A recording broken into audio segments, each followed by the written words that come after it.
Hello, once again, thanks for joining us here on the Handshake. This is New Vision TV with Million Komjisha, and with me is Paul Busharizi, the business analyst. This gentleman, well, I think you should start lecturing. Welcome to the show, Paul. Thank you. So, the Uganda Manufacturers Association are complaining they have issues of, high power tariffs.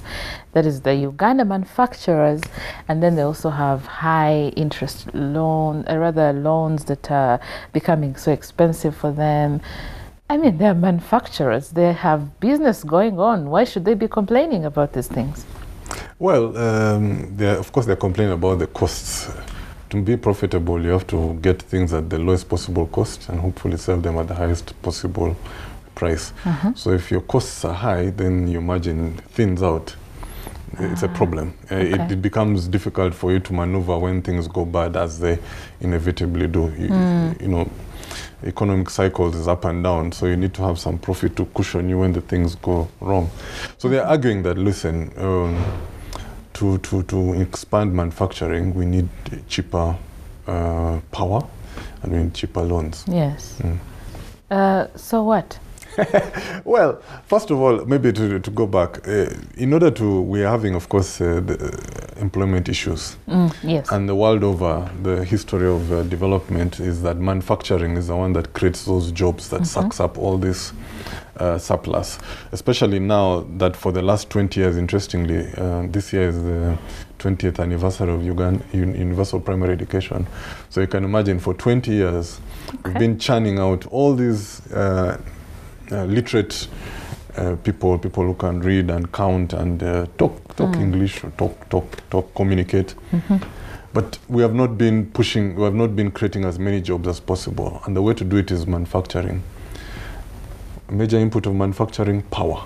So if your power is expensive, even his capacity to expand his production is reduced. So we need to bring the power down. And of course, money, loans. More specifically, they were talking about long-term loans. So, you know, if you're going to build a factory, imagine if you're going to build let's just say a milk factory, and it's going to do, let's say, 50,000 liters a day. First of all, it will take you probably about, let's just say, a year to build that factory. But you borrow the money on, let's say, January 1st.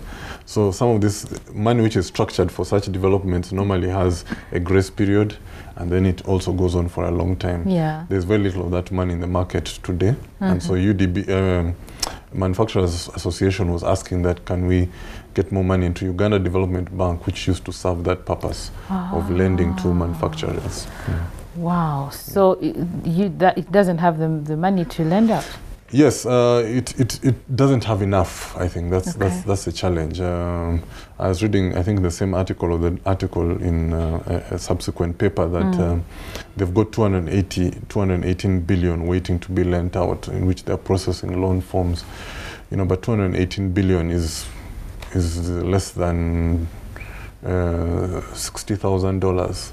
It's nothing. Maybe we're talking 218 billion, so that would be probably less than $60 million. It's really nothing for an economy of $25 billion. We should be having, you know, much more money. Much more money. Yeah, available to more people. So what is wrong? Who is not doing what they're supposed to do? Well, we talked about it previously. People have forgotten, or they never knew. I mean, 1970s was a dead year, a dead decade, and the 80s, a lot of it was messed up, and all those have had an effect on us. And because you're prioritizing when you're coming out of such a situation. You prioritize. I'll first invest in this, then I'll come to this and that. So we just haven't really come around to UDB until very recently. So now we're just trying to build it up. I didn't actually know UDB does that. Oh yeah, it's development like banks are not like you don't walk in and you have an account. Oh, there's that special development thing. Yes. It didn't cross my mind. I thought it was a normal bank. No, it's not. There's no one. I don't think. No, there are no people who have deposits. They don't go and think. So their job is really to source finance from wherever they can, either from the government, who is their shareholder, or from foreign places, and then lend it on to our people for development. Wow. So I hope if I read the same article, and they were trying to say they're trying to get more money from, I think, the African Development Bank. Yes. So if they get the money, hopefully they can reduce the interest rates rather. Yes. And also, what is also very important is government needs to put in more of its money, because even how much that bank can borrow from Africa Development Bank or other banks will depend on how much money it has of its own. So the less it has, the less it can borrow. So government needs to put in a lot more money so that it can have access to much more money. Right. Yeah. So we need to grow our economy, and I hope the government... But the key is manufacturing. You see, they push manufacturing, and manufacturing pushes jobs.